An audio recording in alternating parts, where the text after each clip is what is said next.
again, super simple. And let me just pre-frame this one by saying that when you do either of these techniques, in fact, you may actually experience a little bit of lightheadedness, dizziness when you do them. Now don't worry, it's just, your body is so used to having such a short supply of oxygen, if you've never really practiced deep breathing, that it will just almost be overwhelmed by oxygen when you first start doing this. Okay, so it's not a bad thing that you feel dizzy, but if you do, make sure you sit down. Maybe don't do it when you're driving or operating anything dangerous.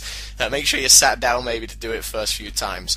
But again, if you feel dizzy, don't think that's bad. That's not a negative thing. It's just your body just going to start adjusting to this excess oxygen that all of a sudden it's getting to experience. It's in a wonderful place when it starts receiving all this oxygen. So, step two, the breathing practice number 2 that I've put down here for you. Again, real simple. You're going to breathe in sharply through your nose for just a 1 count, and breathe out sharply through your mouth for a 1 count too. Okay, so I'm just going to do this so you can hear it. I'm going to move my microphone away a little bit because it might be a bit loud down the microphone. So, here we go. You ready?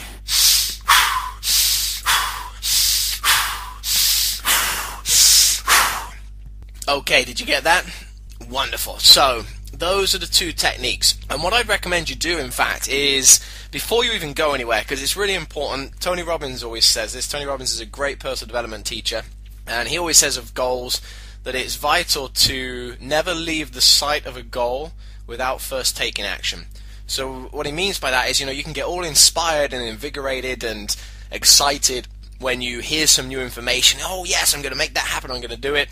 And, if you're honest, if you look back, you might well have done this in some other things in your life. I know we all have. I certainly have.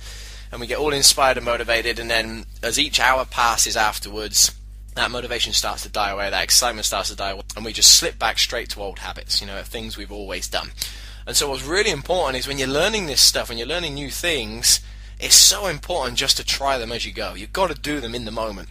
Because then, not only are you motivated and inspired and excited, but you've actually taken some action. Now you can build some momentum. Excitement and motivation and stuff, you can build on that stuff, but it's quite a weak foundation. When you actually do something and you feel it and you have the experience in your nervous system, then you've got a stronger foundation to build upon. Then you're going to have more momentum and more ability to push forwards. So what I recommend is that you literally pause this step right now. Pause this audio, pause this slideshow right now, and actually practice example 1 and example 2. Just do a couple of goes on example 1, a couple of goes on example 2. Do it stood up if you can. If you feel a bit dizzy, sit down and do it, and then come back and we'll carry on with the last part.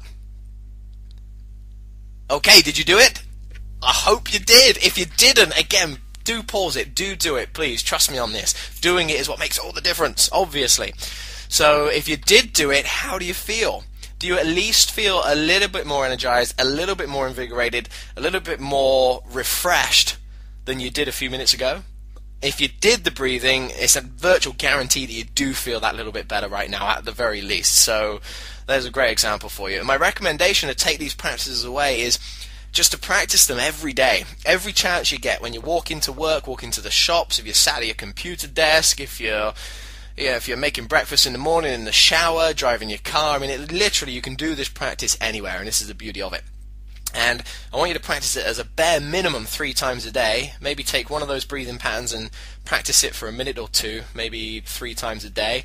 But if you can do more, absolutely brilliant. The key is that you just keep practicing 3, 4, 5 times a day until a point where it becomes quite normal to practice this stuff, where it becomes a habit. And, you don't even have to think about it anymore, just like you don't have to think about the breathing habits you have right now, which are okay, but they're not great, probably, and they're not serving you as fully as they could. So we're going to make this new breathing practice a habit. Now, I don't mean a habit as in you're going to breathe like this all the time, because you're not going to walk around all day, every day, holding your breath or breathing sharply out of your mouth and making funny noises. But I mean getting in the habit, just like brushing your teeth in the morning for a few minutes. You can get up and take some deep breaths in the morning for a few minutes as well, as part of your daily ritual, your daily routine. So, are you willing to do that? Yeah, I certainly hope so. Again, step 1 was create your vision, crystal clear on what you want, why you want it. Step 2, giving you some nuts and bolts now, some actual tools that you can take away and really work on. And breathing is tool number 1. Dead simple, massively powerful to help you start losing weight within your body. Trust me on this. And I want to leave you here today with just a little bit more push, a little bit more motivation to really start making this happen. And I've just put 3 quotes on the page here. Deep breathing techniques which increase oxygen to the cell are the most important factors in living a disease-free and energetic life. Remember, where cells get enough oxygen, cancer cannot occur. Another one, oxygen plays a pivotal role in the proper functioning of the immune system. We can look at oxygen deficiency as the single greatest cause of all diseases. And thirdly, deep diaphragmatic breathing stimulates the cleansing of the lymph system by creating a vacuum effect which pulls the lymph through the bloodstream. This increases the rate of toxic elimination by as much as 15 times the normal rate. So, ladies and gentlemen, you have it. Get out there and breathe more. Every time you can even begin to think about it in any given day is get that breath in. Breathe deep down into your diaphragm, and fill your body with this #1 nutrient which will, without doubt, help you start to lose weight. This is one of the most important steps.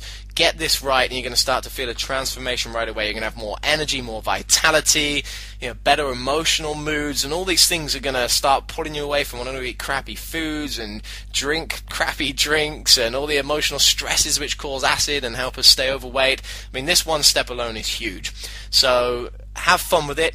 Go ahead. I'll have the next step number 3 to you within a week, and we'll be moving on to some fun stuff as well. We're going to cover another hugely important nutrient to you and the benefits of it, and I'm going to teach you some very, very important things about that nutrient and how much of that nutrient you should be having, and in what form you should be having it to really start to make massive shifts. Just this step this week, breathing properly, and the step you're going to get, step 3, just those 2 steps alone will transform your body and have you shedding weight very, very quickly, as well as the rest we're going to work through. So look forward to that. That will be in your inbox within the next week. Have an amazing and healthy day. It's been my absolute pleasure, and I'll speak to you real soon. Take care.